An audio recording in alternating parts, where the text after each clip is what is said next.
Lewis here from Seriously Series, and today, you guessed it, we've got Damon here too. Now we've also got a 1971 Land Rover Series 2 A, which a good friend of ours, Mark Lacey, has donated somewhat to the cause. It's sat derelict out in the Tasmanian wilderness for decades, but here today with our good friends, we're going to get it up and running once more for an incredible adventure. So as always, you know what to do. Sit back, relax, grab yourself a brew or something slightly stronger and stay tuned. That's it.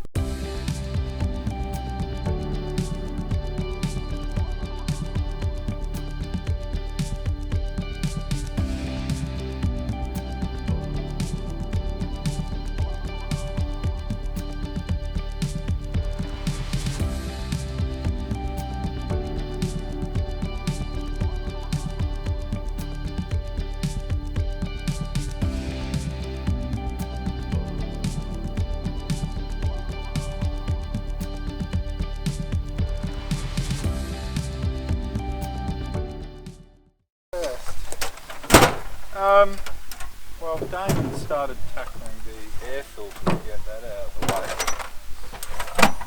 which is probably a good one. Some of the things that we've done initially is strip the carburetor down and clean any of the muck that's in it, which there wasn't actually that much, Jamie. It was just some residual old fuel. Cleaned out the fuel pump too. We've cleaned out the air filter. We've put a new oil filter in and also put some new engine oil in too. So that should work okay. But what we've got to do is we've actually got to hook up. Oh, and the GoPro fell off, Damon.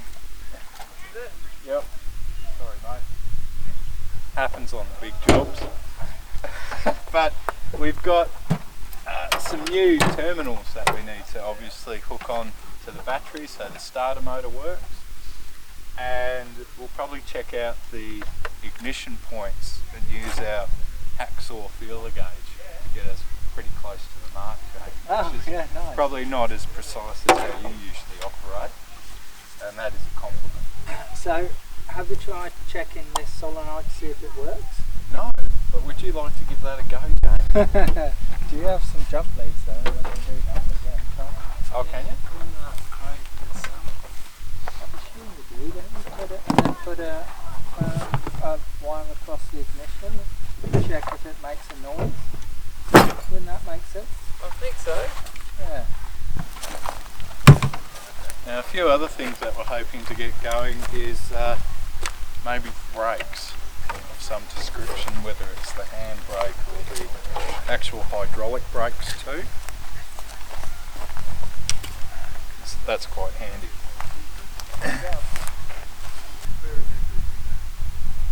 Yeah, the brake pedal and clutch pedal are C, but Damon assures me that he's the pedal persuader, that he can actually get these seized pedals to come back to life. So it's a big call, so we'll see if he can do it in due course. He's done it before on a 2A, which good friends of ours, Phil and George, have, so maybe he can do it again on this. I need a hand with this one, George. They're both charged. Oh, yeah, that's a little bit charged. Oh, that was nice.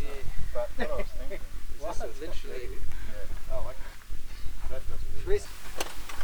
Yeah, so this vehicle's we don't know its exact history, but it has got a Golden Fleece logo on the side.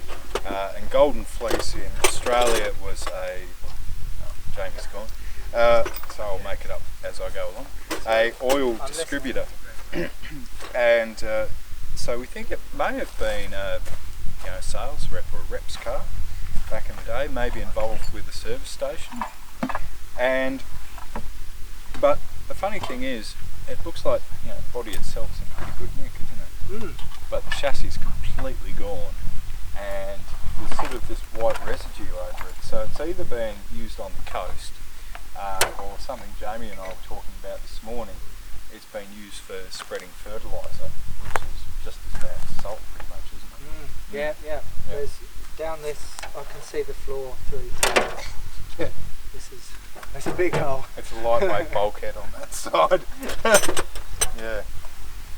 So the motor that we've got in this is a 2.25 litre petrol engine, but it's out of a series, well, we believe it to be out of a Series 3.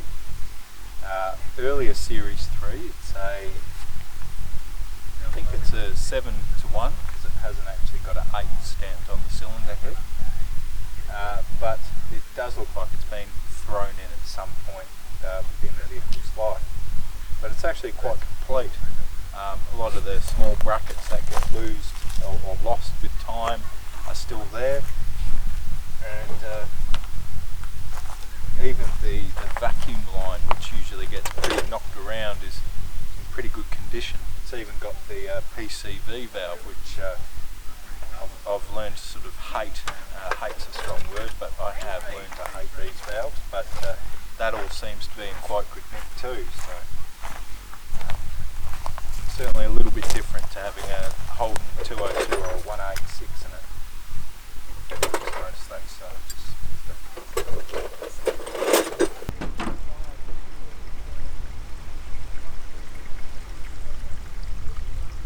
seems pretty good. So we've had a few developments off camera, and the reason why we haven't recorded everything is, you know, you've got bigger and better things to do with your lives, and you'd be here for a long time. So we've actually got water in the radiator. It's not coming out the bottom, is it, Jamie? Nope. No, it's not. And you've had a few developments with Damon in terms of the electrical system to get the starter motor going. So what have you done here, and what are we going to do next, Jamie? Well, we've worked out that the solenoid doesn't work, so when we tried to trigger it, nothing happens. Mm-hmm. So all we're going to do is just bypass the solenoid basically, and just jump the starter and see if anything happens. Okay. So we can do that now if you like. I'll stand out of the way since you know what you're doing, and I'll let you do that. And we've made sure it's out of gear, so that's true. Let's give it a go and see if anything happens. Well, there you go. That wasn't a shocking experience, Jamie. Wonderful, just like I bought one, eh? Yep. So there we go. So starter motor works. Okay. So Damon's also fitted the fuel pump back on, which I cleaned out a couple of days ago, just to get all the old fuel out, Jamie. Mm-hmm. I guess the next thing, carburetor's good, so then we've got water in the radiator, so the next thing is, I guess, just having a quick look at the distributor, see what we think that looks like, and then we can see if it'll actually start. And we've got these coil. Yeah, that'll help too, if they're fitted too. There's a bit to do, Here we go.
That wouldn't go past Regency,